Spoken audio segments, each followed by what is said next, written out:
Hey guys, welcome participants to our workshop Good Ideas versus Real Business Opportunities. First, I'd like to also welcome our Hubud team, Vito and Kashfi, who are helping us with support in the back end in case I get myself all twisted. So, my name is Aaron Mashano. I'm the CEO and founder of Start Results Coaching. Really, really excited to be here.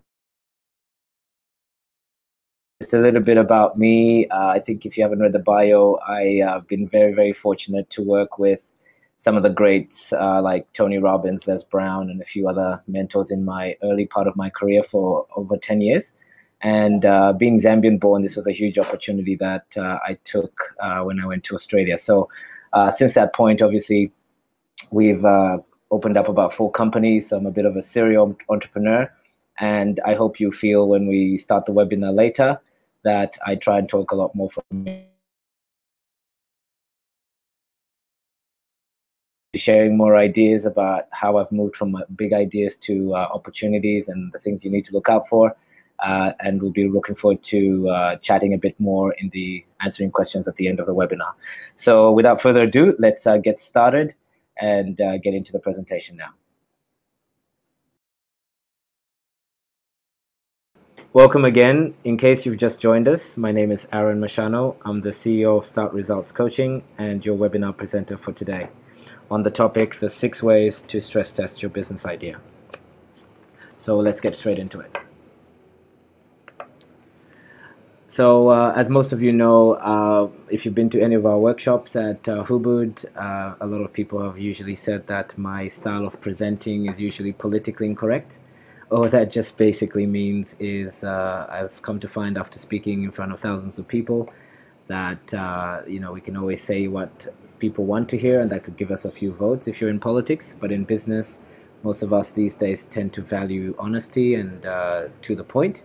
So I decided a few years ago in my career that I'd really try and speak the truth, or at least based on my personal experiences of what's worked for me at least 80% of the time, rather than try and speak about things that we all want to hear, like get-rich-quick schemes or quick fixes, which most likely in practice don't work for most of us. So you might find that a lot of that content will come a little bit raw, but I hope that's okay, and I hope I encourage most of you, if you're in your idea stage of your business, that as you launch something that you believe in, not everybody's going to like the idea nor appreciate it, but if you come from the right space of good intentions, the right people will, and obviously it will help you very, very well in standing in your business. So that's basically what I want to just touch on about my style. So as we're all here going to invest some time together, I always like to start off by talking about maybe you taking some time to think about your intentions. What is it that brought you to the title of the 6 ways to stress test your business idea? Where are you at in your business right now? And what are the things that maybe you'd like to really get out of today's webinar? I'd really like you to maybe take a couple of seconds, maybe 10 seconds in total, just to jot down a couple of bullet points as to what it is that you'd like to get out of today based on the brief that you've read. So I'll just give you a few seconds to do that.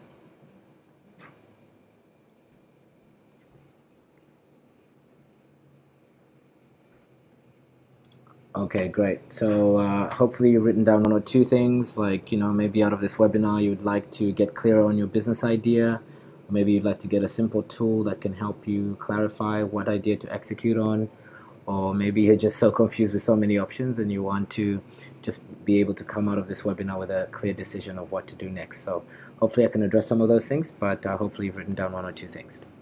So today's journey is going to be really in 3 parts. We're going to talk about what is an idea. A lot of people talk about ideas, and this concept is being thrown around these days called innovative ideas. I personally don't believe in that too much, because I think if you innovate, you got to take action on something, and an idea usually doesn't have to involve action. But I'll dive into that shortly. The second is, what is an opportunity? So how do you distinguish the difference between an idea and opportunity? We're going to touch the base on that. And the third thing is the 6 techniques that I've used that have worked really, really well for me consistently as to how to stress test your idea. So we'll dive into that now. So first, let's talk about an idea. So what is an idea? And I think if you go back to the English dictionary and look at the concept of what an idea is, it basically says that an idea is a thought or a concept for a product or a service. So if this is true, then there's really very little execution going on in there. But I just want you to take that on board as to really identify what the thing is.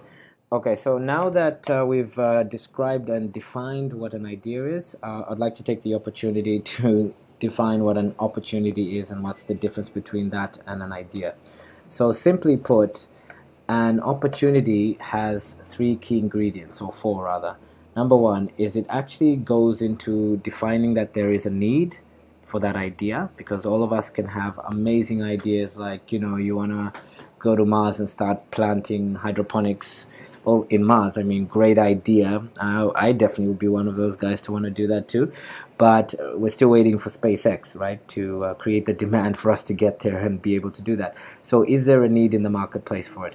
Number two is there a want for that in the marketplace? Because the most important thing is we have the great ideas. It's super important to us. But have you found you go speak to a friend or relative and say, hey, I want to do this business idea, and they look at you like, hey, that's a dumb idea.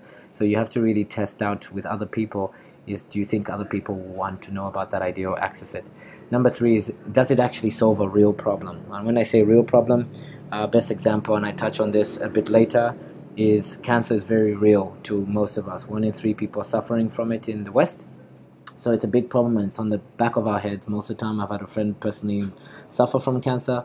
So I would really, really love to see that being satisfied in terms of solved. Okay. So the key word then is, how when we get these things as yeses in all these three areas, then you move to the next component of pursuing it as an entrepreneurial venture. And the reason I put that as an opportunity is because an entrepreneurial venture is something where you are prepared then to back yourself with some above normal financial risk, time, and resources.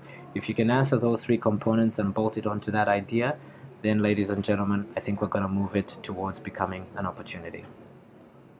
So let's talk a little bit now about the 6 ways you can actually stress test your ideas. So let's just assume at the moment maybe you're thinking of starting up a fashion business, or you're thinking of starting up a co-working space, or you've got up a really cool idea about setting up an app. It doesn't really matter. What are the things that you can do to really flesh out whether you're working with an opportunity or not?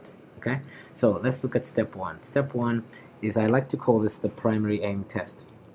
In our program, we have what we call the SRM coaching model, and this is basically a proven method of coaching that I've been using over the years that's helped people get some amazing results in business.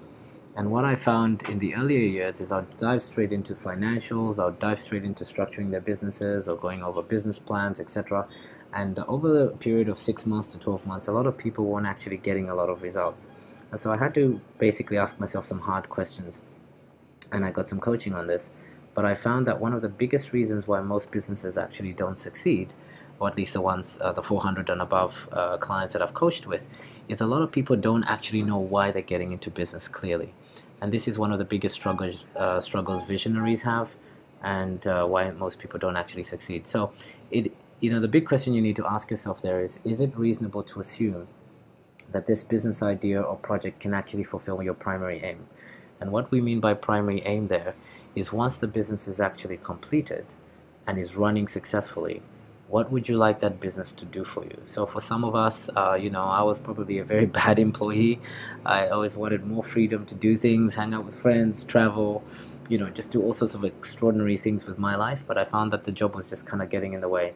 So one of the things I think that really helped me in business when I got some coaching is, someone actually asked me, what sort of business do you want to build, and when it's actually built, what would you like it to do for you? And I basically put things like, I want to have a business that can be global. It allows me to work remotely. I'll be making this much money minimum a month coming in, and obviously, if I can have these three components and work with some amazing people around the world, then I think that's what my business should look like. So I spent the last 3 years building that, and I can tell you hand on heart that this has actually helped me much, much more qualify my business opportunity better, because some businesses that you might look at may not pass the test of being able to fulfill what you want your life to be like at the end of the day. So if it doesn't answer that question, then I think it's a very important thing for you to stop, take a minute to reflect on this, and then basically test yourself on making sure that that idea can produce these results. So the second one is obviously passion. And I'd like to take this opportunity just to talk a little bit about this. Look, I know for a lot of us, with the amount of distractions and some amazing Steve Jobs movies and Richard Branson books like Losing Your Virginity, you know, a lot of people are really hitting it home that you have to find your passion first before you start anything. I'm really here to give you guys a bit of comfort around that. I really believe, with a lot of experience that I've had with coaching, is that in some cases, some of us are actually driven by pain than we're driven by pleasure. What do I mean by that? I mean, for me particularly, there was always this gut feel that I wanted to do something really amazing. But at the same time, I knew that I wasn't too sure what I was really passionate about. So it basically took me, and most people I meet, an exploration journey where I was testing out different businesses, I was doing different activities, just to find what really floated my boat. And I think for now, the better term to use there is not necessarily find your passion and test your idea to see if you're passionate about it, but maybe the better question there is, you know, are you passionate about solving a particular problem in the world or solving a particular area? And for me, at that time when I was growing up as a poor African subsistent farmer boy, you know, money was always scarce for us, food was always scarce for us. So it became a really big driving force to really make sure I never had to experience some of these pains growing up, and then try and help other people never have to experience them. So business coaching obviously started to make more and more sense, because one, I could help people become more financially secure in their businesses, and ultimately that would help me become more financially secure myself. So that became a passionate endeavor for me, and that's how it qualified the idea.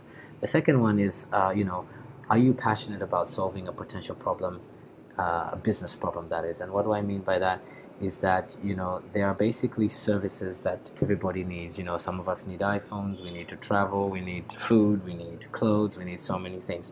So the difference between the first one, which is a personal thing you want to be passionate about solving, the second one is more about looking for a cohort of client needs, if you like.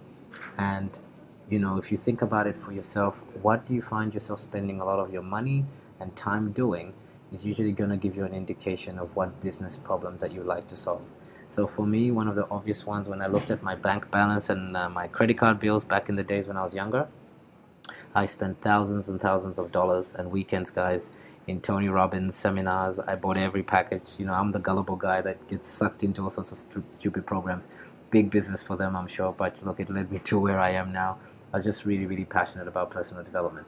So obviously for me, I knew there was a business opportunity in personal development, because if there were suckers like me paying for just about anything in personal development to learn extra edge to get into business or life, then I knew that I could also service people like me, because I already knew what that was like.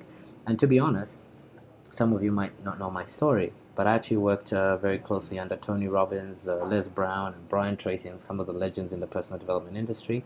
But a lot of those times I was volunteering, guys, so I was really prepared to go and attend events, become a facilitator, events coordinator, call it whatever, just to do any job to be around that environment. So it was quite an easy reference point for me to know that I could really pick a potential business problem in offering customer service or offering workshops to people as a potential business opportunity. So I really hope that helps you in terms of refining the passion, is that, you know, you just really don't have to hang on to this thing about being like walking on fire, super passionate about something.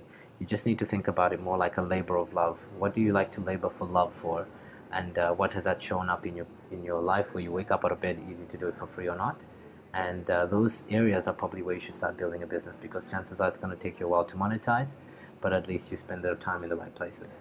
So here's a great book that can kind of help you nut that out a little bit. It's an old classic. It's by Jim Collins, called Good to Great.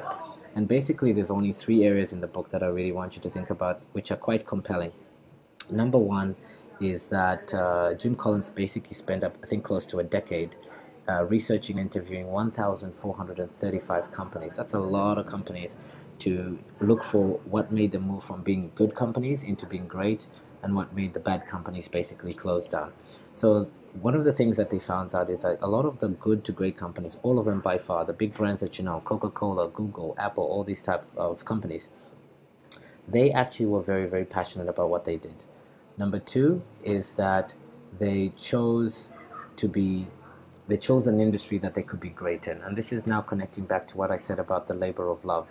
Okay, a lot of people who basically um, you know, did certain businesses, they put in some crazy hours, but to them it wasn't work. It was basically out of labor of love. They enjoyed doing it anyway, so time will just disappear. But this is how they got some great breakthroughs in business. And number three is, and last obviously, is that they chose something they could make money in. Now, I'm of a firm believer that monetization is a very, very important part, but there's a couple of qualifiers that need to happen for you to get to be paid, doing what you're doing. And I think I can go into another workshop about that, but for now, all I'm trying to say is I put it as number three because I find a lot of people sometimes already make a logical decision to say, well, there's no money in this, so I'm not going to pursue it, when they haven't just given themselves enough time in step one and two.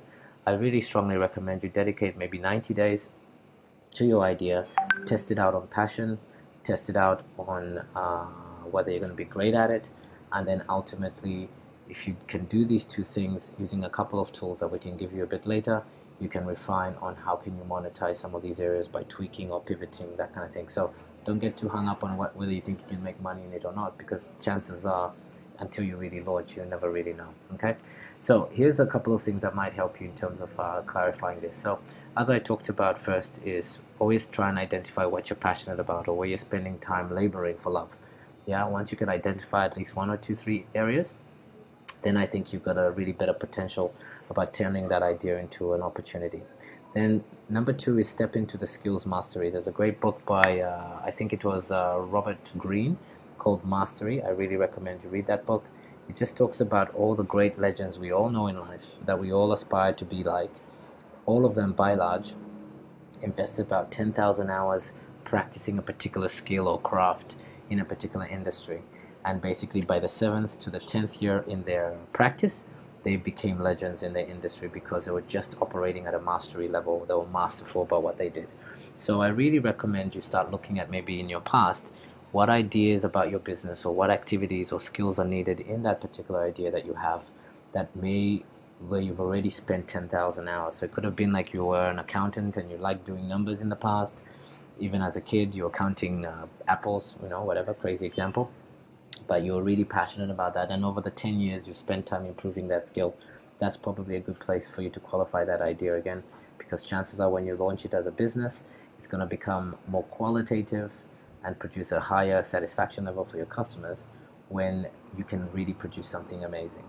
And then number three, which we talked about, is rather than thinking about money per se, look at it more like what are the opportunities where you can basically find lucrative niche markets where people are spending money already, buying particularly cool things in a particular area, but it's quite niche because it's not appealing to the masses. It's just appealing to obsessive people who are prepared to spend money and time there. So do some research on that. But this three-way connection, it really helps you. And then we can find the middle ground in it.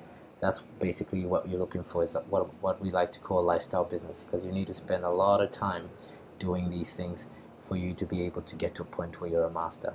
And the more you can incorporate these three elements, I think you're going to become very, very successful. Okay, so the third thing is market segmentation.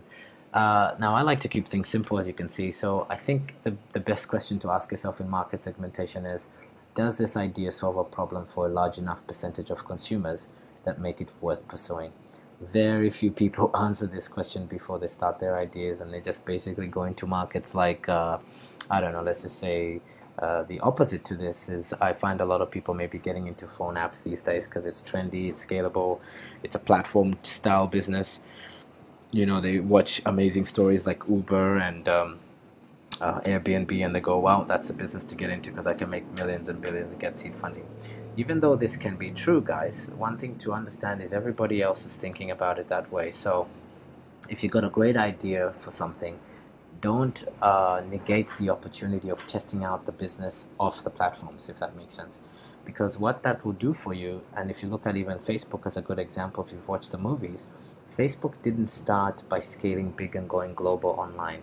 They actually basically capitalized on students in, I think it was Harvard University specifically, and they got that to gain some traction.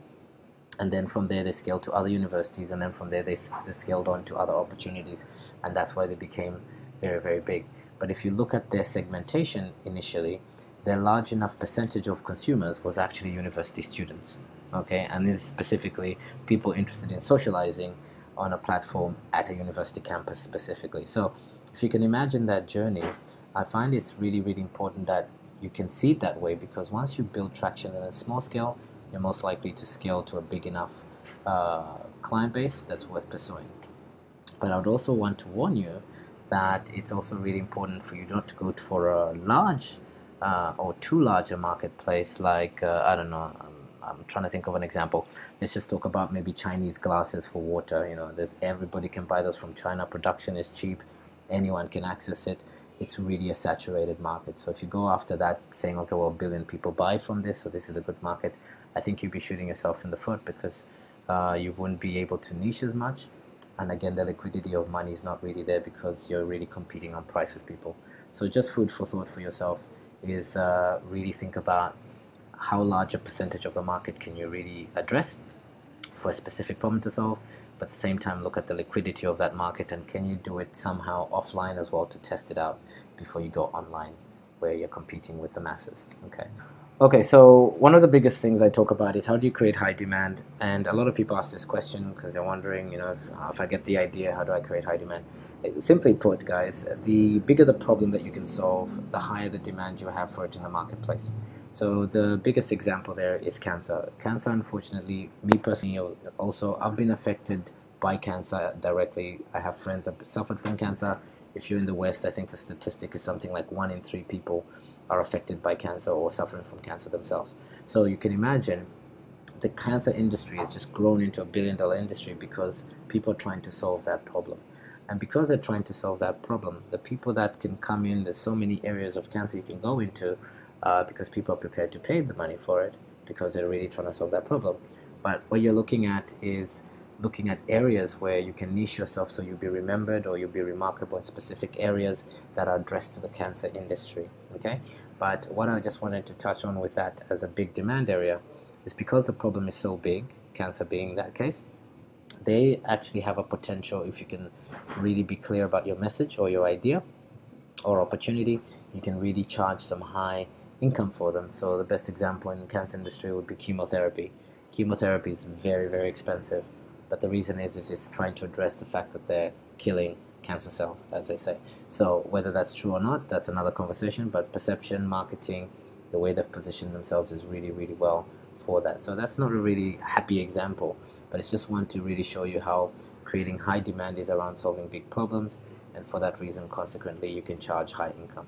Okay, because the flip side to that is you have low demand, like mobile phone cover accessories. Anyone can produce them, they're quite cheaply, but because they're not really solving the main problem, they charge a little bit less for that. Okay, so what you're looking at there, and I read this in one of the books by Seth Godin, is you're looking for the otaku position. The otaku position is basically the center point where high demand is meeting high income is meeting the low communication. You're looking for people who are quite unique in a niche area that are prepared to basically incorporate all those features. So this is also kind of explained in a different way through a book called Crossing the Chasm. Crossing the Chasm is by Jeffrey Moore, and it just talks about how a lot of people tend to try and go straight for the early majority. If you look at the bell curve there, early majority is where the majority of consumers live. Billions of people live there. Safe, they want things that are proven. It's really, really hard to penetrate people in the early majority because they usually want things that are proven.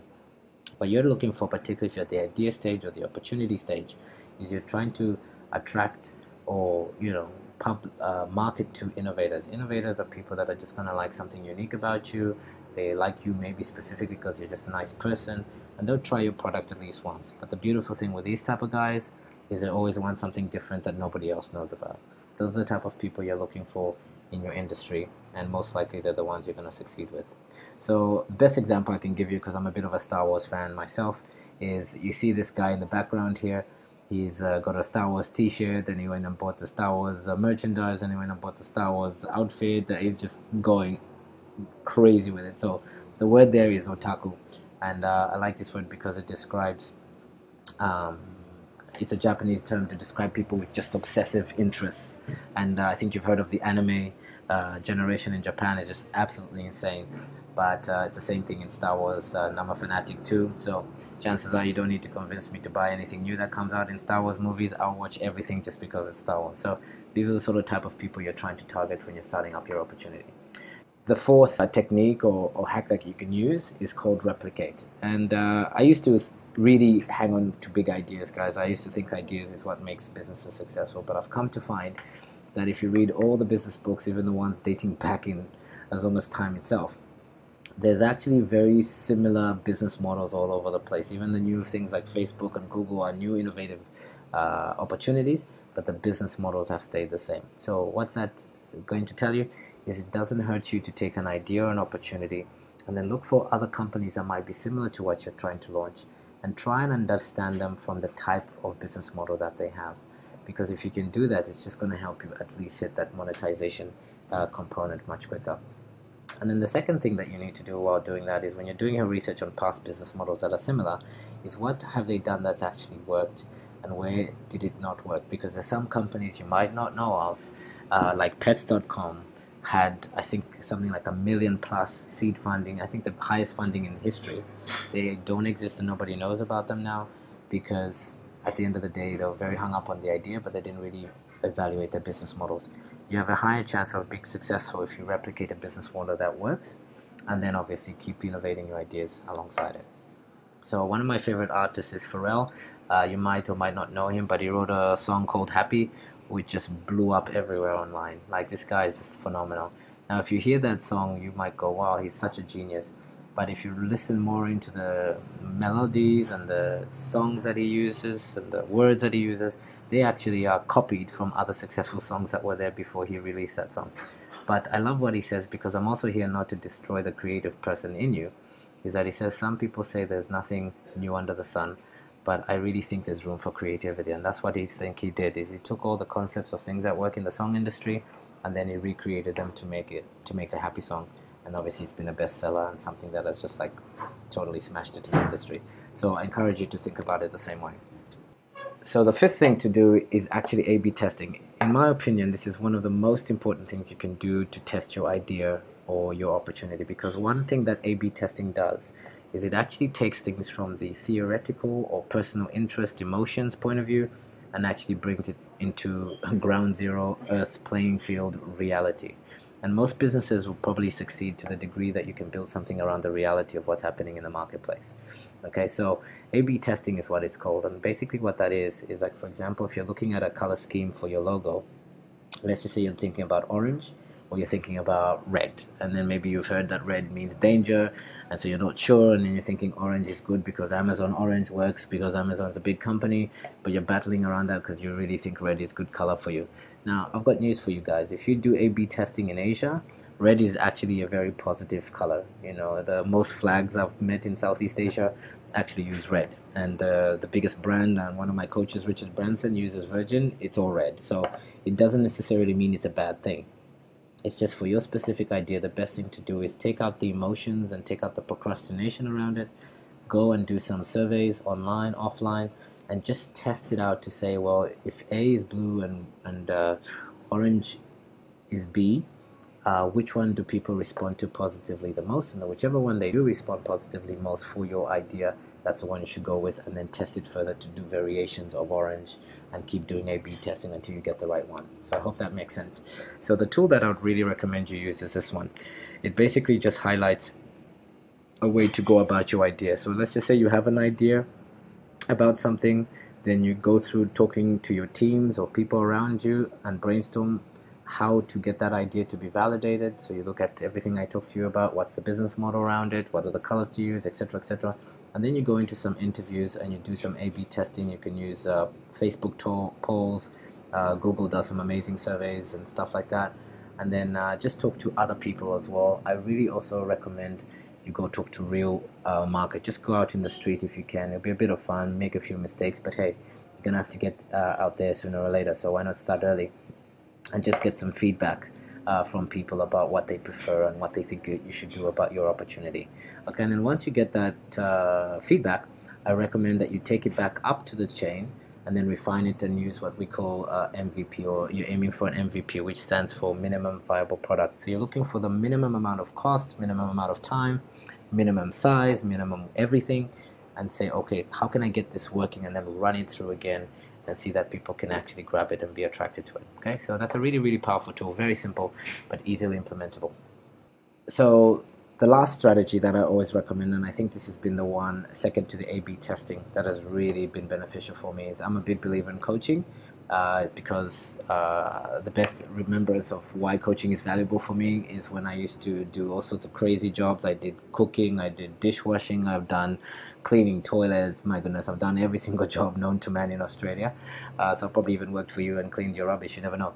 But one of the things that I ended up trying to do, because I was quite an introvert back in the days, is I went into door-to-door sales. Someone recommended it, it had good money, and I was desperate to make some university payments or something. Anyway, so I went into this door-to-door experience, and I really wasn't doing too well until I had a more senior, more experienced sales agent come and buddy up with me, and then would go around door to door. And as you can imagine, the rejection rates are so high, and how to deal with that. But basically, we call that process checking upline. You don't check upline if someone doesn't have more experience than you. So mentors and coaches that have had at least some level of business experience are excellent upline checkups. And the reason for that is not necessarily because they're going to tell you whether you should do the idea or shouldn't, but really listening to why they would do the business idea or why they wouldn't. And then really challenge them and ask them, why wouldn't you do that business again? And listening for at least some clear, good advice to ensure that they've at least thought about it properly. And number two, maybe they can give you some real examples as to why something worked for them and why it didn't. So note here, the most important thing here is be prepared to get both positive and negative responses from your uplines. And this is really, really important, because at least here you can start to nut out some of the difficulties that may pop up for your business model that you've chosen, and you're getting some perspective and experiences on that. So I really hope that helps you. So just in closing, I'd like to leave you with something really, really interesting, and this is one of my favorite entrepreneurs at the moment, Elon Musk. But there's this concept called success breeds success. Now, if you look at Elon Musk, he's basically started not just Tesla Motors, but he was the founder of PayPal. If you don't know that, sold that. He's got SolarCity, SpaceX. The guy's just going crazy. But you notice now he's getting more and more successful at the same level, quicker with most businesses. One of the biggest things that I think is gonna rustle some feathers out there, I'm sure, is like, I can tell you, I've interviewed so many successful entrepreneurs, billionaires. I've got coaching from all my coaches, and all of us unanimously agree on one thing: ideas actually suck. Now let me explain what that means. I think it's important for you to have an idea, because without one you don't actually start anything, and none of my businesses didn't come from an idea. But what I'm trying to tell you is I've had some failed businesses in the past where I held on too much to the idea and didn't actually take it to the next level, called trying to test it to become an opportunity. So the best example, again, I can use, and this is why I started with Elon Musk and success breeds success, is most successful people don't actually weigh up too much on the idea. And I'll explain what I mean. What they tend to do is they spend more time in the sales and marketing side of that idea. In other words, they take the idea, and as soon as possible, they go out there, they get an experience, they try and grow the idea, because they communicate that idea to the marketplace, and that's what really makes all the difference. So the best example, using the Tesla company as an example, is when I ask people in all my workshops. I've spoken to thousands of people, I do that every year, but I ask people, do you know a guy called Martin Eberhard? And most people say, nope, never heard of him. Why is that? Well, something that you might not know is Martin Eberhard was actually the founder and the ideas man behind the Tesla Motors. But if I ask the question, do you know Elon Musk? Everybody knows Elon Musk, and everybody attributes Tesla Motors to Elon Musk. Why is that? It's for one simple reason. Elon Musk spent more time in the sales and marketing part of the idea of Tesla, because he was very focused on knowing that he had to build demand. So we talked about demand before, and if you don't build demand in your idea, it's gonna always stay an idea. But if you start to build demand in your idea, then you're definitely going to have a business that becomes an opportunity, and at least it's history from there. So I really want to strongly encourage you guys, if you have an idea, get out there, action these stress test techniques as soon as possible, because the person that's going to be remembered for your idea is the person that's going to be the one selling the idea and creating demand in the marketplace. So in closing, if you'd like to connect with me specifically about anything, I can be found on Instagram at Startup Seeker, or Start Results on Twitter, or Start Results on Facebook. But what I would like to do now is now let's go to the Q&A section of this webinar to answer some specific questions that you have left in the chat box. Thank you very much.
Hello, can you guys hear me now?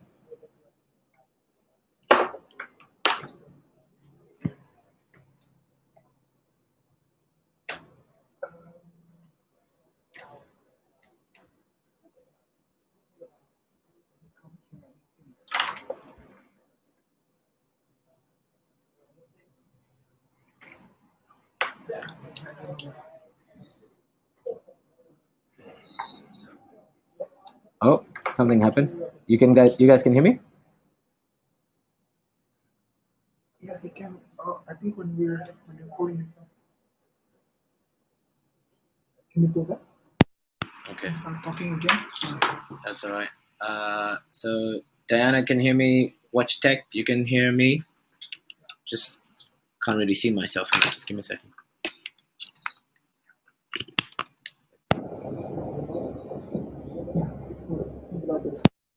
You can start, yeah. Okay. Good question there, Tiago. Okay, well let me first address the questions, the 5 ones, and I'll get to Tiago's question as well in a second about working with friends. Yeah, you guys can hear me. I can't see you, but sorry. Okay, so with Zoe's question, and before I get into Zoe's question, I just wanted to say thanks to Zoe, Ras, Dodi, and Everett, Tiago for just contributing and chatting. It's I'm a fans. I really love his stuff. So I follow him like like a bad smell. Anyway, so yeah, so Zoe asked a question about the 10 business ideas that you may have. And if you're anything like me, Zoe, I think I found myself a bit lost in the business world because I had so many crazy ideas that I wanted to launch.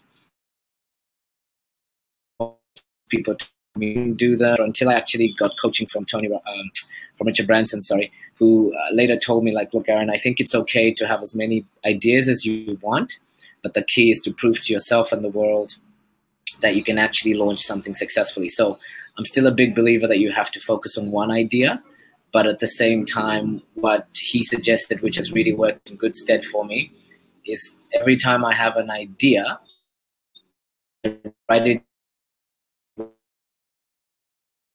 down, or if you like, scratch that itch to ensure that that business has a place to be expressed so I don't lose that creativity. However, I always stay focused on my core business or businesses now. So I think the best way to get to 400 companies like Richard Branson have now is to have one successful business first, but always keep creating. But I think if you guys noticed in one of my strategy fives, I put up a visual of a A/B testing tool.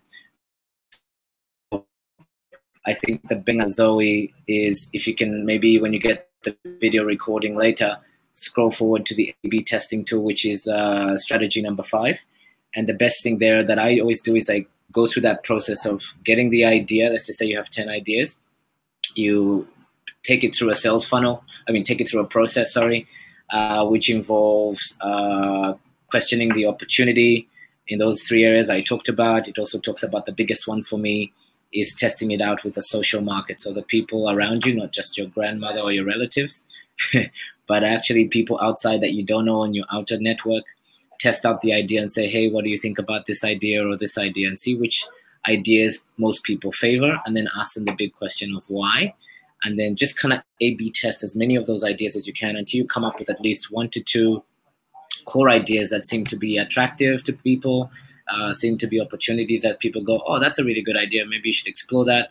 And then you go do some more research on those 2 and see what the market is offering, and then follow it through the other strategies I shared to isolate the one that might be good to execute. But like I said to everybody else, once you get to the point where you've isolated those 10 ideas, brought them down to 2, and maybe 1 is looking like more probable to be executed, you have to take it to the next level of creating it into an opportunity. And I'll discuss this because that was one of Russ's questions about the definitions, is until you move it into execution and start communicating that idea to people, start putting a bit of money and time and resources to that idea, it's still a concept. It's not an opportunity. So you have to move it into that next level, and then that will then give you more traction, if you like, to test you ultimately to see if you're really prepared to pursue that idea. So I hope that answers your question in a roundabout way, Zoe. The long and short of it is use the A/B testing tool that I left in the video and funnel all your 10 ideas through that process and try and isolate one that could be viable for you. And I hope that helps. So next is talking about the Simon Sinek video, starting with the why. I really also strongly recommend everybody watches that, because something that was really highlighted for me in the Simon Sinek video is kind of touching on the second strategy that I talk about, which is passion. I really feel that you have to have a real big why as to why you do what you do. And I think in his example, he talks about Apple computers and says, Apple computers wasn't necessarily the best computer when they launched, but they were very big on having innovative ideas and trying to change the world. And since they had those things of trying to disrupt status quo and do something different, if you like, they then said, we do it by creating technologies in the computer space that does that. So it kind of brought alive the product that they were doing. So if you sold it just from having a product by itself without really knowing why you want to do that, then it doesn't have as much of a compelling story to the consumers. And you don't have a video for that reason.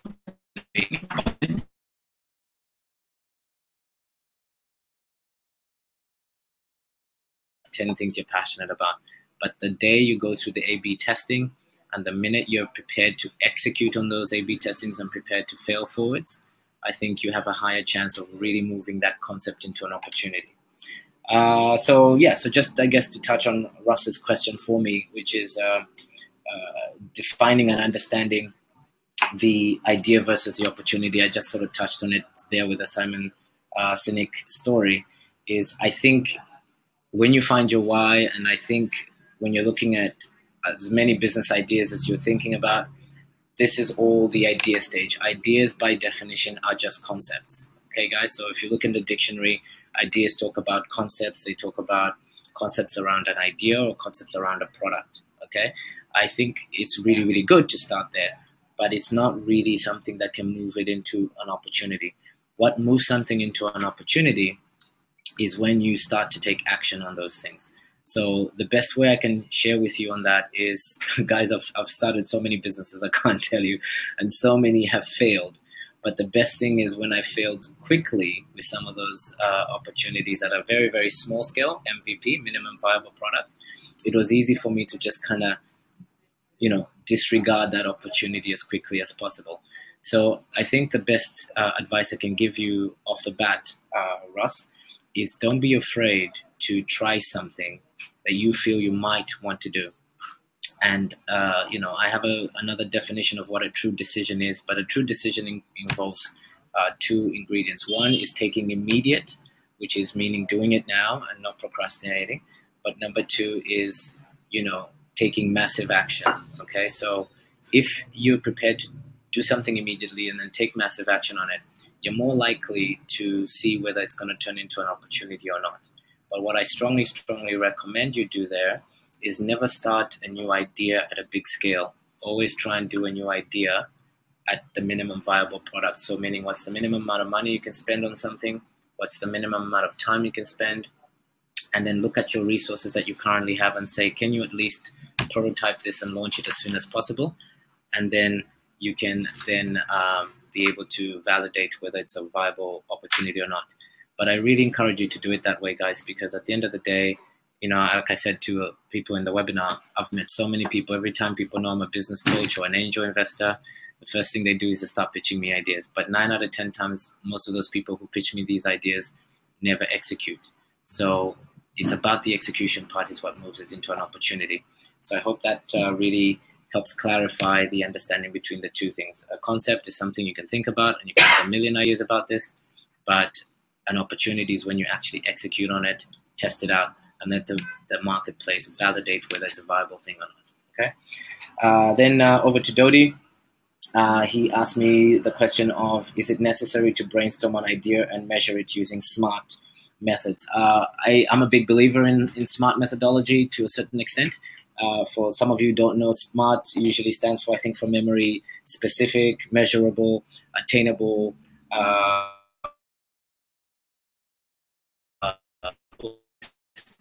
but the last one is timely. Yeah. So just Google it. You have with some of these things is that if you just stick to the SMART methodology and you try and brainstorm this with a bunch of people, say people you trust, your peers, your network, or you come to an incubator program, which I coach for. Some of you know there's one coming up here in Bali again. I think it's in October. But the SMART methodology is really something we try and incubate in those 48 hours to 3 days. We get people to come up with an idea, test it out, work in groups, measure it, really create it in a timely way that it's ready within 3 days to pitch to a bunch of judges. But what I found and what the statistic shows, guys, and this is all online, you can check it out on Google Startups, is that only 4% or something like between 4 to 14% of people that actually win the startup weekends across the world actually end up doing something about that business. So what does that say? It basically says that I think the SMART methodology is good to a certain point because it allows you to maybe narrow down the noise and get you to really test yourself in the theoretical space, which is quite safe and comfortable. Okay. And it's very hard to know when it's timing because you never really know the right time for an opportunity until you actually execute it and test it out in the real market. So again, you can see I'm just a big believer And I don't know if you guys know Gary V, but maybe Vito can add that. Gary V is Gary Vaynerchuk. He's another big business great that I love. He talks about this concept that some entrepreneurs are very fancy. They never want to get their hands dirty. They want to make $1 million overnight. They tend to want to automate their businesses completely. And he just, like me, I'm of that style. As you know, with my background, I've got 4 companies, guys. I'm very, very hands-on. And I'm probably doing 50% of the time what's not scalable. You know, this scalable shit to me is just a bit overrated sometimes, because I think you really have to work hard initially to find out the parts that you can work smart in. And then once you find out what you can work smart in, then you can scale and have full companies like I do. But in the early days, I was putting in some ridiculous hours. I was, you know, testing out every single business idea I thought could work. And then out of maybe 10, 2 really did work. So I really strongly recommend that you get less fancy if you can. Gary V or Gary Vaynerchuk, he's all out. He swears even worse than I do.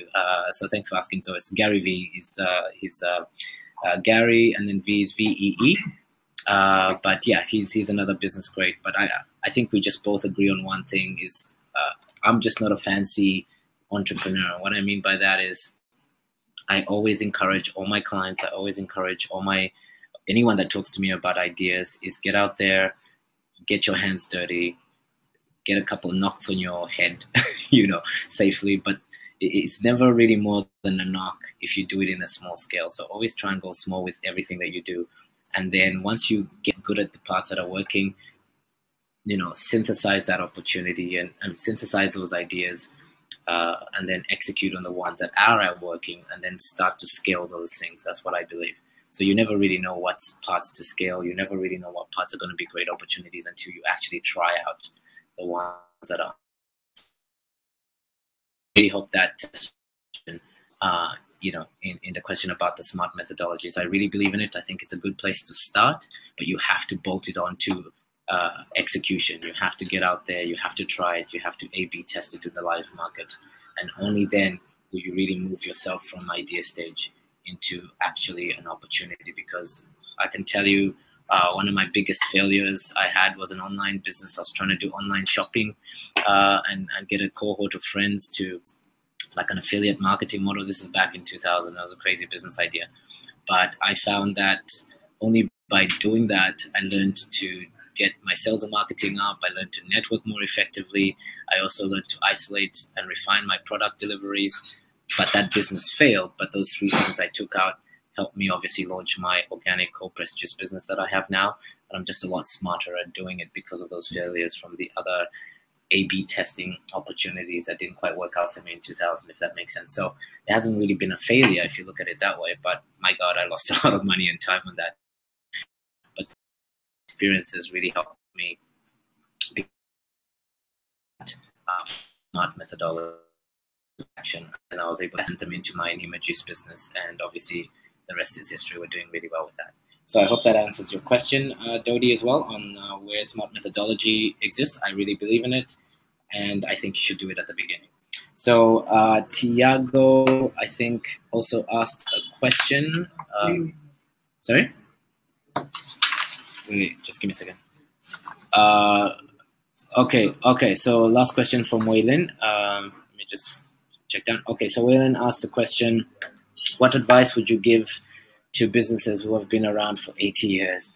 The challenge of past success results pulls back the creative breakthrough to think about innovative ideas. Yes, well, Waylon, you've mentioned something really, really cool that I would like to touch on. And, I hope you still can give me a hug after we talk about this.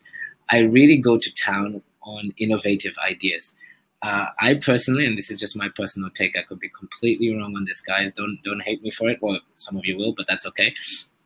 Is if you look at the definition of innovation and you look at the definition of ideas, I think the two completely contradict each other.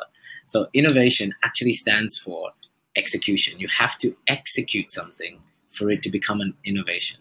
Before that, it's just an idea. And if you remember my definition of idea, if you look at the webinar, and I think I talk about it in the webinar again, is ideas are just concepts, but they are not things that you have to execute on.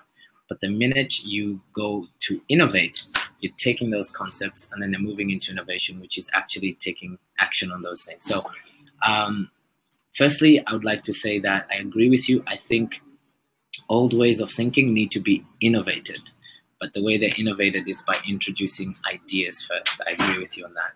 But the best example I can give you for some of the clients I've worked with that have been in business for a long, long time, you're absolutely right. The older a business is and the bigger the business is, the harder it is to move. But what I've always suggested to people to do when they invite me in to consult for them is, rather than trying to move a big Titanic ship from left to right by introducing new innovations without the word ideas, because once you've isolated the ideas and executed on them, as we now know by my definition, you then start to have strategies and steps in place to action, right? So once an 80-year-old business is looking to innovate, the way I've worked with my past clients who are very big, I think one of them was like National Australia Bank, one of the 17 largest bank in Australia. It was really big, I think in the world actually.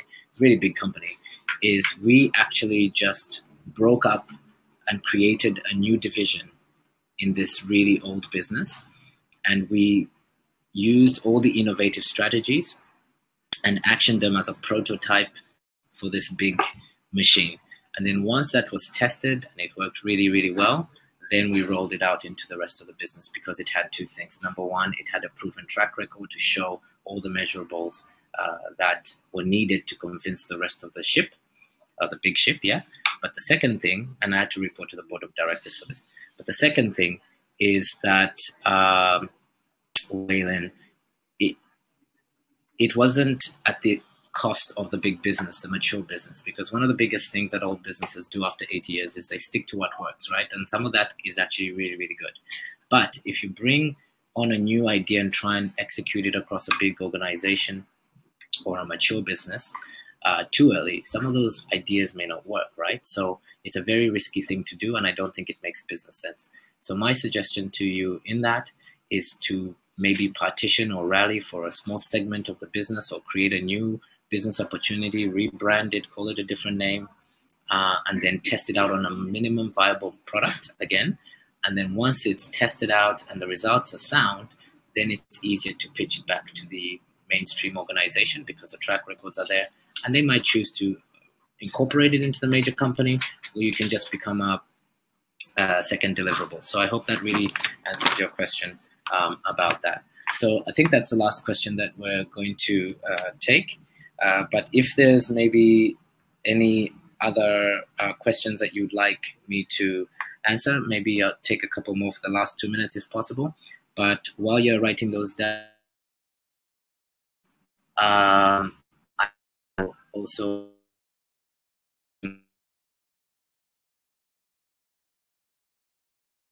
okay. Well, Diego, I can answer this with too much experience. Wow. Okay. So I think in total, I've probably launched about 15 businesses, if not more, maybe 20. Some of them I think were so bad, I just totally scarred. I never want to even mention them to myself. So I think it's been more. If you probably do a poll with all my friends, they'll tell you it's probably been closer to 100. But anyway, the fact is, I've always wanted to be the good guy, the savior, and this has cost me long-term in business, because I've employed my relatives before. I've employed my friends before. I've given them senior positions based on feelings. And what I find is you have to try and grow your businesses based on function. So let me explain. Every business firstly has to have a clear leadership role of the owner and what you want to do in the business. And then you have to have clearly defined technical positions in your business. This is a whole program. I can do another. Maybe the Hubu team will let me do a webinar on this. But anyway, the point I'm making is, the best example I can give you is my coaching business, one of my 4 companies. We have 9 technical positions. I know this. There's just 9 technical positions. Now, they can be filled by 200 people, but they're essentially 9 technical positions. And because I know there's 9 technical positions, I used to try and plug my friends into these technical positions, but I found they weren't accountable, and they weren't necessarily the right person in the right seat in those places. And number 2, is something happens when you actually employ your relatives or your friends. A level of apathy, or a level of oh yeah, that's my friend, so then I don't have to do that job to the best of my ability. Something about that just kicks in ultimately. So the long and short, Tiago, is I've actually had to fire and replace all my closer connections. And what that did is it also destroyed our relationships, because it's a very different and harder task to influence people closer to you. The closer people are to you, the harder it is for you to influence and maybe apply a bit of tough love. And sometimes in your business, you have to do that. So I really recommend that you try and maybe avoid employing friends and relatives in general in your business until the business is established enough that it has enough of a big enough culture. And then based on the culture that you've set up, it's easy then for that person to hopefully report to someone else than you. And by then the culture of the organization is established, the standards are established, and the mob justice almost will kick in, so that people will be forced to perform really highly. And it doesn't matter if they're related to you or they're a friend of yours, if that makes any sense. So I just strongly recommend, if you're still in the startup stage of your business, try and avoid having that, because what you need in your business is the right person in the right seat with the right capacity. Those are the three things we measure in our business. Some people have the right capacity, but they're the wrong person because they don't listen to your instructions, or they take it personally when you tell them to do their job better. You know, all this sort of stuff happens. And so they're not really the right seat for them, okay? So you just have to really check yourself on those things. But I really recommend establish your organization, work with an A team of people that can take tough love from you, and you know that because you're not having to make excuses based on the responsibilities that you've been clear about. And then once the business is big enough, maybe you have a front line of leaders that are not related to you, you can employ your relatives further down the chain, and they will be reporting to someone else but you. And that way the standards are kept. So I hope that answers your question. It's for me, my personal experience, it's never worked. And I've tried it countless times. I almost did it again last month, but I remembered my own advice. And I hope to employ more relatives later on when the organization is a lot bigger. But for now, the answer is no way. It just costs too much money when you're in your startup phase or you're building business phase where everybody is responsible and reporting to you. So I hope that answers that question. And I think there's no more questions there. I think Zoe, you're still asking about Gary V. Vaynerchuk is a hard one, but I think there's a post in there. Oh, I think I missed it. Oh yeah, okay, it's been answered there. Okay, so in the last, we're gonna finish up the webinar now. Thank you so much for your questions. Hope those advices, thanks Tiago, hope those advices are helpful. And just for people who've already asked, we also are going to put up an offer. Program. A lot of people have asked for my coaching, and we usually run 3 to 6 month programs. But they said, hey, is there a way we can just like hack this whole thing and build a business as soon as possible? I think it is possible, but it probably takes some intensive work. And so we created a 6-day program called how to idea to execution, and it basically goes through my 6 steps of how I built all my companies successfully. This one so far has been 7 days from start, which is an Nima Juice company I mentioned to you. So I really recommend that you come for it, but it's I think going to be held in Bali with me one-on-one. It'll be 20 to 25 of November, and we go through things like courage of execution, because like I talked about here, a lot of people have ideas, but they don't have the courage to execute. So I really go into how do you actually action that? How do you empower yourself and get the confidence to do that? What are the hacks? We go into having a perfect pitch. I'm pretty big as a pitch coach in startup weekends. And I think there's just a couple of things to polish up, including knowing your own style. But we go into a whole day workshop on that. Then I just give you guys some simple tools. You might be surprised to hear this, but I really believe that business plans don't work. And I explained that, and a lot of people have talked about it. But the other question people said, well, if business plans don't work for startups, then what the hell does? So I had to create a business tool that does. So I'll be sharing a lot of my cool tools that we use in our coaching program. So I think the Hubu team will put up a link if you're interested in that program that goes on for 6 days in November. Hopefully some of you, it resonates, give me a call, or give us a call rather, and hopefully I see you there. But I think that's all from me. And thank you very, very much, guys, for investing the time. And I look forward to connecting with you guys after the webinar. Thank you very much.